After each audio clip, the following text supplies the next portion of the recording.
There's a winter ice road that starts at the end of Highway 63 in northern Alberta,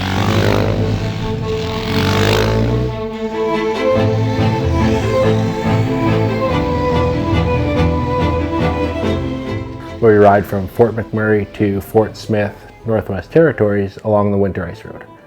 So the ice road is only open for 3 months of the year. So we travel north to Fort Chipewyan, on to Fort Smith, into the Northwest Territories. There's only about 3 months of the year that you can really do it.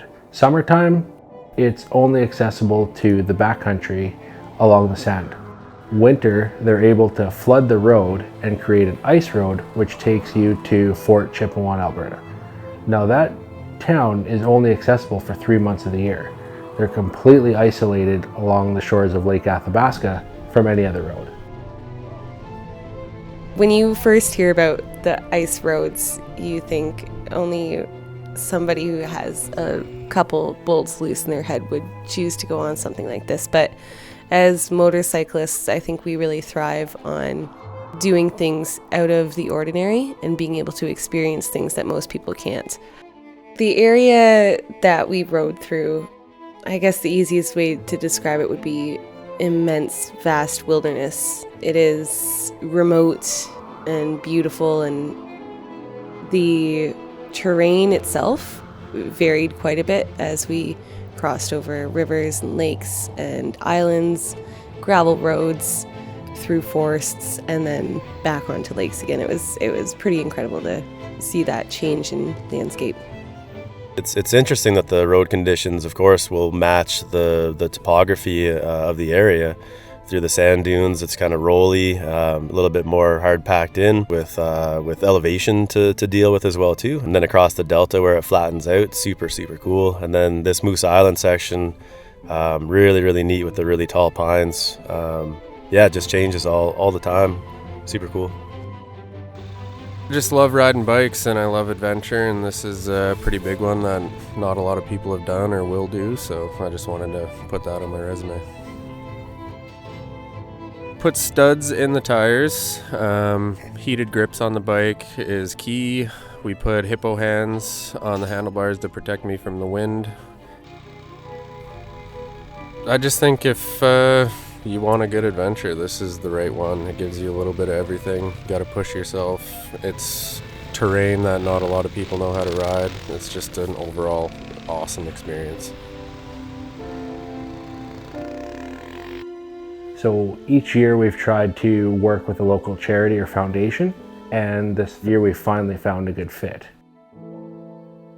The ride that we did, we were raising money for the local animal rescues, specifically the Fort McMurray SPCA and the animal rescues and shelters in Fort Chipewyan and Fort Smith. We were really happy. We got a ton of food, over 1,000 pounds of food, and we're able to receive donations from fellow motorcyclists, locals in the area who are animal lovers. There's a lot of people who donated who are supporting the cause but didn't necessarily want to do the trip and go through that. So it's really wonderful to see the support. And on top of all that, we even got to go to some of the animal shelters and meet the local dogs, which makes all the difference when you're able to see face to face the change that you're actually making. The cause is really good. Certainly I like supporting the SPCA and all the rescue organizations that aren't the SPCA, and the ones that are in Fort McMurray and the ones that are in the surrounding area, of course, in northern Alberta. So I think that was the biggest part of it. Just a good cause for some really important communities. Many of these communities already have limited resources, and oftentimes it ends up falling on the dogs or other small things that fall to the wayside, dogs or cats or rescue animals of any sort. So for us to be able to bring up food supplies, some bedding and other supplies for these animals so that they can have a good life in these shelters before they're adopted was really valuable. So anytime that we put out a call for food bank donations, what that does is that anyone that is coming in never leaves without food for their animals. We want to ensure that we can help families through difficult times to feed their animals. And we are serving many communities: Fort McMurray, Anzac, Conklin, Janvier, sometimes Fort Smith as well, and Fort Chipewyan. So they come in and we distribute a minimum of 900 kilograms of dog food a month. So what you guys are doing to collect this food is very much needed. Our shelves are never full. We're constantly doing call outs to the residents of Fort McMurray, and they have been amazing throughout the years to ensure that our food shelves are never empty and that no animal goes hungry. So what you guys are doing today is going to be very helpful to continue feeding animals. I come from a group of friends and from a family that all rescues animals or goes and gets animals from animal rescue, so very supportive of it for sure. As far as the ice road motorcycle part of it, I think they just know to expect that from me for now.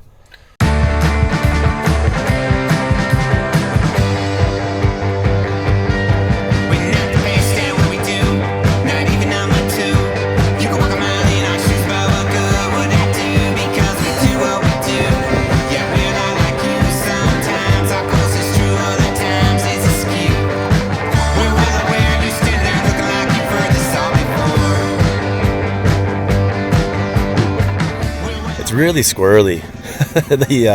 Everything's going really good and nice. Feels like it's hooking up, and then seemingly nothing changes with the conditions on the road in front of you. But the bike feels like it just wants to go end over end. That's been pretty tricky for sure. Another accomplishment, which was kind of my high point and low point of the trip, was going through Moose Island.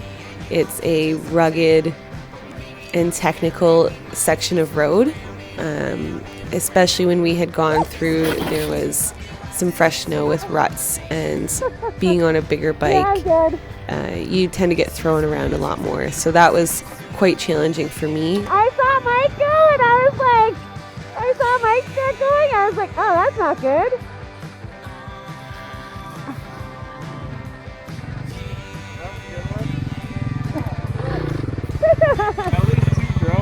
I know. I wanted to do this ice roads trip, to say that I had done it. It's incredible to do a motorcycle trip in the winter, let alone into the Northwest Territories in northern Alberta. But it's a feat to be able to have done it and come out alive. The riders that we had with it really helped to make the trip worthwhile, especially our support crew as well. I think that as motorcyclists, we tend to be quite lucky with the people that we get to meet. We're all very like-minded, and this trip was no exception. We had amazing people, really supportive people with us, and well-rounded riders who were willing to help out whenever they could. I wasn't initially slotted to really ride. It just came up by chance that I was able to ride a portion of this journey. So for the first part where I was in a support vehicle, I was thinking, why would anybody do this? I got out onto the bike, and when I set out for the first 20 minutes or so, it took a lot of getting used to. You're wondering how cold you're going to be, getting used to the terrain, how the bike handles. And about 30 minutes in, I started finding my flow. And 40 minutes in, I was just in a trance and taking in the environment.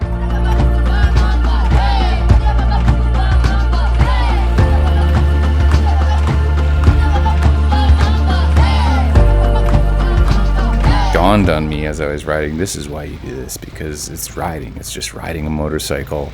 And people who are diehard about it and love it will find any way to do it, and it doesn't matter what stands in their way, they'll just find any way to ride. And I could now understand why these other people had come up and wanted to do the same thing.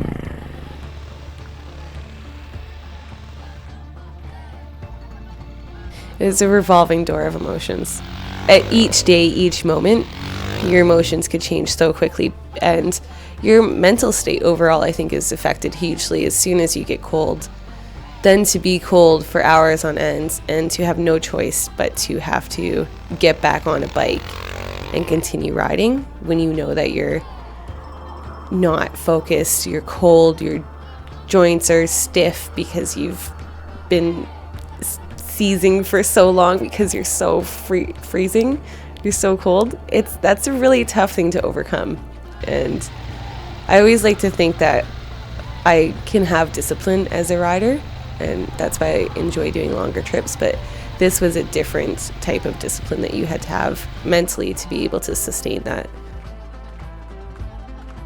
The highlight of the trip for me was getting to Fort Smith, being able to ride into the Northwest Territories in the middle of winter. That's a really, really cool feeling, and there's nothing quite like it. The accomplishment factor was huge.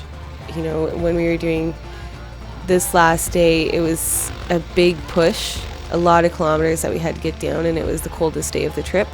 And I just remember the last few kilometers riding into the sunset, knowing that we were almost there and that we had actually done it. And as we pulled into the staging area to load up the bikes again, taking off the balaclava for the last time of the trip that's a really nice feeling.